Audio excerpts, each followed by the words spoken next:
ஓம் நம சிவாய குருவாழ்க குருவே துணை. ஆன்மீக நண்பர்களுக்கு வணக்கம். இன்னைக்கு நாம் இந்த வீடியோ பதிவில் பார்க்க போகிற தகவல் என்னன்னு சொல்லி கேட்டிங்கன்னா, பிரிந்து சென்ற கணவன் அல்லது மனைவியை மீண்டும் அவங்களா மனம் திருந்தி தேடி வர வைக்கக்கூடிய ஒரு சக்தி வாய்ந்த எளிமையாக செய்யக்கூடிய ஒரு சல்லிய பிரயோக முறையை பற்றி தான் நான் இந்த வீடியோ பதிவில் முழு விளக்கத்தோடு சொல்ல போகிறேன். நீங்கள் இந்த வீடியோ பார்க்குறதுக்கு முன்னாடி நம்மளோட யூடியூப் சேனல் ஸ்ரீ வேத சிவசக்தி சாயி யூடியூப் சேனலை சப்ஸ்கிரைப் பண்ணாதவங்க பண்ணிக்கோங்க. அப்படியே பக்கத்தில் இருக்கக்கூடிய பெல் ஐக்கான் பட்டனையுமே கிளிக் பண்ணிக்கோங்க. சரி, வாங்க இந்த வீடியோ பதிவுக்குள்ளே போகலாம்.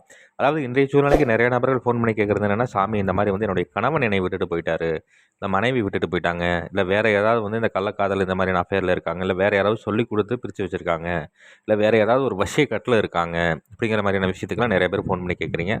நான் நிறையா பக்கம் போய் பார்க்குற சாமி, ஆனால் அதற்குண்டான அவங்களும் என்னென்னமோ இது பண்ணி தர்றாங்க, ஆனால் அதற்குண்டான பலன்கிறது கிடைக்கவே மாட்டேங்குது சாமி. இதுக்கு ஏதாவது வந்துட்டு முறைகள் இருந்தால் சொல்லித்தாங்க சொல்லி நிறைய பேர் கேட்குறீங்க. உங்களுக்காக தான் நான் இந்த பிரயோக முறையை வந்து முழு விளக்கத்தோடு சொல்கிறேன். நான் இப்போ சொல்லக்கூடிய பிரயோக முறையை வந்து பார்த்திங்க அப்படின்னு சொல்லி சொன்னோம்னா ரொம்ப எளிமையாக செய்யக்கூடியது. ஆனால் இதனுடைய ஆற்றல்னு சொல்லி பார்த்திங்கன்னா ரொம்ப அற்புதமாக, ரொம்ப அதிவேகத்தில் செய்யக்கூடியது. ஏன்னு கேட்டிங்கன்னா, இது வந்து சல்லிய பூஜை முறைகளில் வந்து செய்யக்கூடிய ஒரு பிரயோக முறை இது. சரி, இது எப்படி பண்ணணும் என்ன ஏது அப்படின்னு சொல்லி பார்த்தோம்னா, செய்யறதுக்கு எத்தனை நாள் எப்போ அப்படின்னு சொல்லி கேட்டிங்கன்னா, கிரகண நேரத்தில் தான் நீங்கள் பண்ணுற மாதிரி இருக்கும். அப்போ அந்த கிரகண நேரத்தில் என்ன பண்ணணும் அப்படின்னு சொல்லி கேட்டிங்கன்னா, நீங்கள் முறையாக வந்து முச்சந்தியில் இருக்கக்கூடிய சோற்று கற்றாழையினுடைய ஒரு மடல், சரிங்களா, சோத்து கற்றாழையினுடைய வடக்கு திசையில் இருக்கக்கூடிய ஒரு மடல் வந்து எடுத்துக்கணும். எடுத்துகிட்டு வந்து என்ன பண்ணணும்னு கேட்டிங்கன்னா, அதை வந்து நல்லா சுத்தி பண்ணி, நான் இந்த வீடியோவில் வந்து ஒரு எந்திரம் ஒன்று கொடுத்துருக்குறேன். இந்த எந்திரத்தை வந்து நீங்கள் முறையாக வந்து அந்த சோத்து கத்தாழையில் வரைஞ்சிக்கணும். சரிங்களா, வரைஞ்சிட்டு நீங்கள் என்ன பண்ணணும்னு கேட்டிங்கன்னா, அதில் சம்மந்தப்பட்ட நபர்களுடைய பெயரையும் நீங்கள் வந்து குறிப்பிட்டுறணும்.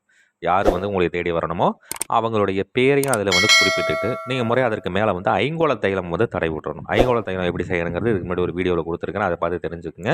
அந்த ஐங்கோள தைலத்தை வந்து நல்லா தடவி விட்டுட்டு, முறையாக வந்து என்ன பண்ணணும்னு கேட்டிங்கன்னா, ஒரு இடத்துல பீடம் அமைக்கணும். வலைகளை விரித்து அதற்கு மேலே சாம்பல் கொட்டி பரப்பி, இந்த மடல் இருக்கு இல்லைங்களா, மடலை வச்சுட்டு முறையாக இதற்குண்டான தூப தீபங்கள்லாம் கொடுத்துட்டு, இதற்குண்டான படையிலெல்லாம் போட்டு, இதற்குண்டான மந்திரம் நான் இந்த வீடியோவில் கொடுத்துருக்கேன். இந்த மந்திரத்தை வந்து உச்சாடனம் கொடுக்கணும்.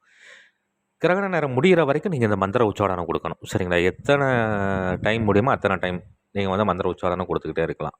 அந்த மாதிரி மந்திர உச்சாடனம் கொடுத்து கிரகண நேரம் முடிய போகிற நேரத்தில் வந்து என்ன வேணும்னு சொல்லி கேட்டிங்கன்னா, இந்த சோற்று கற்றாழையினுடைய மடலை எடுத்துகிட்டு போய் ருத்ர பூமியில் குழி இருக்கு இல்லைங்களா, குழியில் நேராக நிற்கிற மாதிரி இதை வந்து நட்டி விட்டு, முறையாக வந்து இதற்கு வந்து ஒரு 21 எலுமிச்சம்பழத்தை அரிஞ்சு குங்குமம் தடவி இதற்கு மேலே புழிஞ்சு விட்டுட்டு, நீங்கள் முறையாக வந்து சங்கல்பம் எடுத்துகிட்டு, அங்கே இருக்கக்கூடிய தெய்வ தேவதைகளுக்கு சின்னதாக ஒரு படையல் மாதிரி கொடுத்துட்டு, நீங்கள் முறையாக திரும்பி பார்க்காம வந்துட்டீங்க அப்படிங்கிற பட்சத்தில், பிரிந்து சென்ற உங்களுடைய கணவனோ அல்லது மனைவியோ அவங்களாம் மனம் திருந்தி வெகு விரைவில் தேடி வந்துடுவாங்கன்னு சொல்லி சித்திரத்தில் குறிப்பிடப்பட்டிருக்கு.